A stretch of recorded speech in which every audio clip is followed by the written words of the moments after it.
Nagsimula na ang preliminary investigation sa Department of Justice kaugnay sa kaso ng mga nawawalang sabungero. Halos lahat naman ng akusado dumalo. Pero si Gretchen Barreto lang ang nagsumite ng kanyang counter affidavit. Si Luisa Erispe sa detalye.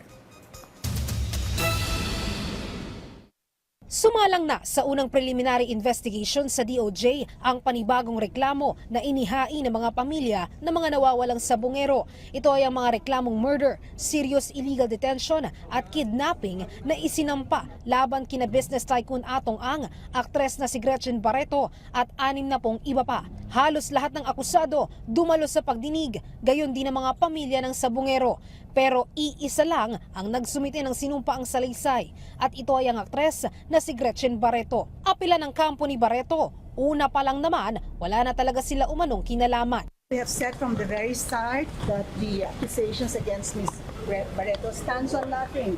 And if you look at the complaint affidavit, it's actually recognized, the accusations against her are actually recognized as allegations, unsubstantiated, unproven, and at the end of the day, incredible, and made by a witness who also himself lacks credibility in this respect. Nang tanungin naman si Barreto, tiwala ba siya sa investigasyon? Do you think this investigation will be fair? I trust. Pero ang kampo ni Atong Ang umapela. Paano sila maghahain ng salaysay kung kulang-kulang umano ang mga dokumento na ibinigay sa kanila ng prosekusyon? Hindi po handa yung kanyang counter affidavit. Hindi naman namin maihahanda yung counter affidavit ni Mr. Ang sa loob ng 6 na araw. Yung mga ipinadala sa aming papeles ay kulang-kulang. Ganito rin ang sinabi ng panig ng mga anak ni Ang. Paano sila sasagot kung base pa lang sa mga affidavit, wala namang pulidong akusasyon. Kailangan pa rin makumpleto ang mga dokumento. Let's leave these children alone. They're innocent. Wala namang accusation sa pagkaalam namin sa pagbasa ng affidavit. Walang accusations. Walang specific accusations.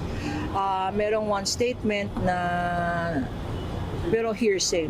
Kaya naman ang prosecution panel hindi muna inobliga na magsumite ng counter affidavit ngayon ang mga akusado. Bagkus, inatasan nila ang PNP-CIDG na isumite ang kulang na mga dokumento. Kung may mga nagkulang na ibang ebidensya, aming inutusan ang PNP na isubmit yung mga sinasabing USB. Pero humihirit pa rin ang kampo ni Atong Ang, hinggil naman sa umano'y panunuhol na ibinabato sa kanila ng ilang mga pamilya ng mga nawawalang sabungero. Anila, kung may dapat ituro na gumagawa nito, ito anya ay ang isa ring akusado at whistleblower na si Julie Patidongan. Tataka ako na nung ibanggit sa news na ito daw ay ibinibintang kay Mr. Ang. Sabi ko, paano ibibintang kay Mr. Ang yung isang bagay na hindi naman siya ang akusado dun sa kaso na inaareglo? Sa totoo lang, ang kaso na yun ay kung sino man na may motibo na mag-areglo ng kaso yun, yun dapat ay yung mga akusado. Walang iba yun kung hindi si Julie Patidongan. Pero ang sagot lang ng kaanak na sinubukang suhulan na si Jaja Peralta, patunay lang na aminado umano ang kampo ni Ang na may nangyaring pag-areglo. Pinatutunayan lang po talaga na meron talagang nangyayaring areglo sa mga ganyang kaso-kaso. Talagang pera po pinapalakad nila para maabsuelto yung mga nagawa nilang krimen. Para sa kanila, ang mahalaga ngayon, umuusad na ang kaso at makakamit na nila ang hustisya na matagal na nilang inaasam. At least po, may tinatahak na talaga na diretso yung kaso namin para sa mga kalaban namin. Hopefully po sana magtuloy-tuloy na talaga to. Mapagbigyan na kami ng pagkakataon kasi na sinatsaga talaga namin para makakamit kami ng hustisya. Luisa Erispe para sa Pambansang TV sa Bagong Pilipinas.